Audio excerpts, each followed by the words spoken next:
Hello जय हिंद। आज हम लोग पढ़ेंगे खनिज के बारे में। खनिज क्या होता है?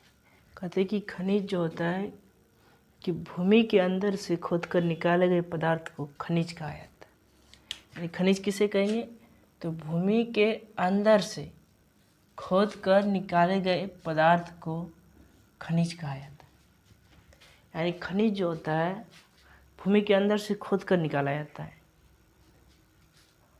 जैसे लोहा, सोना, चांदी, ये सब जितना भी चीज़ धरती के अंदर से निकाला जाता है खोज के।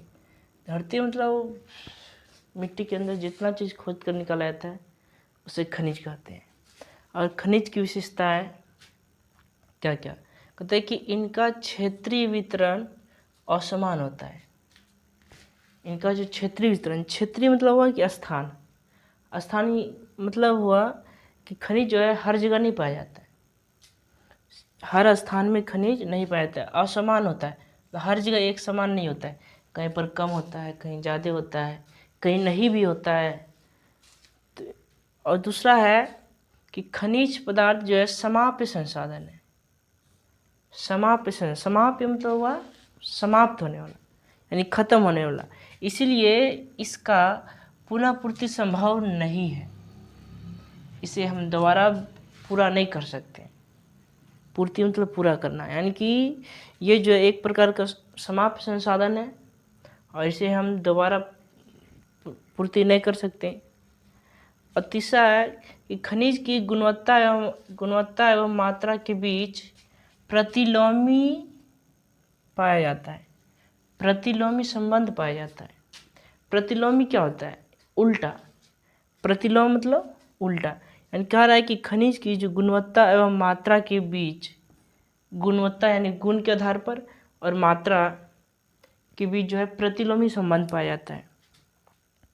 जैसे कह रहा है कि अधिक गुणवत्ता वाले खनिज कम और कम गुणवत्ता वाले खनिज अधिक मात्रा में पाए जाते हैं। यानी कि ये कहा जा रहा है, इसमें ये बताया जा रहा है कि अधिक गुणवत्ता वाले जो खनिज होते हैं वो कम मात्रा में पाए जाते हैं और कम मात्रा वाले जो खनिज होते हैं वो अधिक मात्रा में पाए जाते हैं। इसलिए कह रहा है कि खनिज की गुणवत्ता और मात्रा के आधार पर जो है प्रतिलोमी संबंध है, यानी उल्टा संबंध है। और चौथा कह रहा है कि भूगर्भ में खनिज का निर्माण एक दीर्घकालीन प्रक्रिया है। यानी भूगर्भ मतलब क्या हुआ? भूगर्भ मतलब भूमि के नीचे, भूमि के गर्भ में, भूमि के अंदर, यानी भूमि के अंदर जो है खनिज का निर्माण एक दीर्घकालीन प्रक्रिया है। दीर्घकालीन, दीर्घ मतलब ज़्यादा, अवधि मतलब समय, कालीन मतलब समय, यानी दीर्घकालीन, बहुत ज़्यादा समय लगता है। और जो है खनिज का निर्माण होने में दीर्घकालीन प्रक्रिया के माध्यम से मतलब ज़्यादा समय लगता है खनिज बनने में। करोड़ों अरबों साल लगता है एक खनिज को बनने में। और खनिज को भी इसीलिए कहता है कि इसका संरक्षण एवं प्रबंध बहुत आवश्यक है। अगर हम इसे नहीं बचाएंगे तो अगली पीढ़ी इसे नहीं देख पाएगी। बस वो नाम जो सुनेंगे, जैसे कोयला काला होता है, सोना पीला होता है। इसलिए कह रहा है कि हमें इसे बचाना बहुत ज़रूरी है, इसका संरक्षण करना बहुत ज़रूरी है।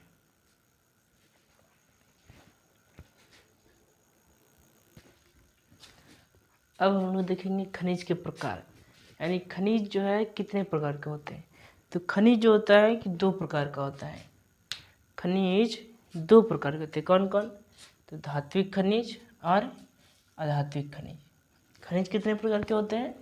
दो प्रकार के। कौन कौन? धात्विक और अधात्विक।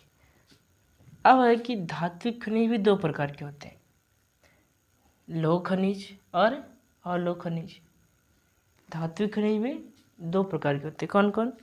तो लौह खनिज और अलौह खनिज।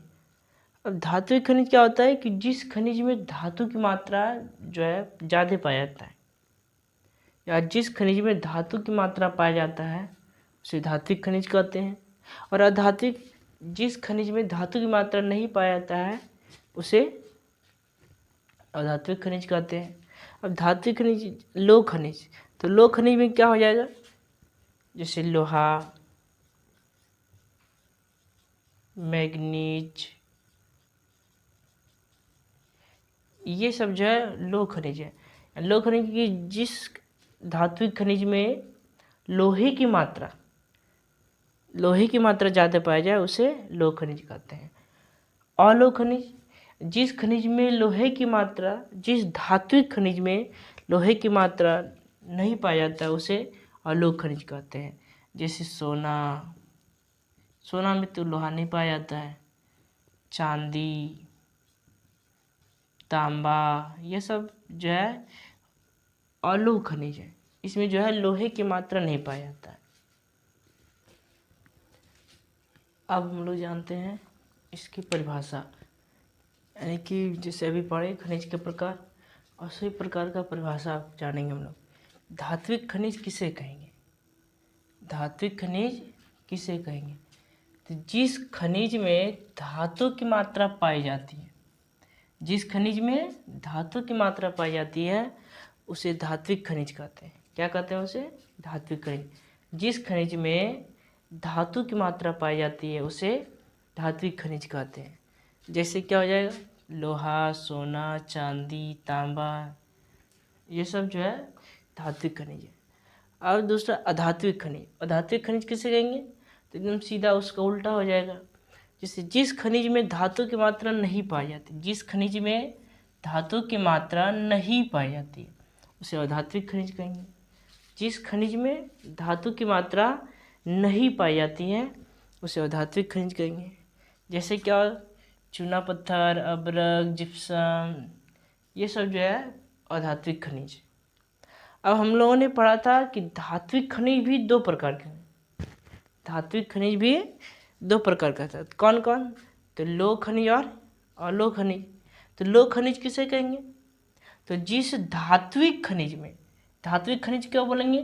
क्योंकि ये धात्विक खनिज का ही प्रकार है, इसलिए जब भी लिखेंगे लोह खनिज की परिभाषा तो उनको लिखना है कि जिस धात्विक खनिज में लौह तत्व पाया जाता है उसे लोह खनिज कहते हैं।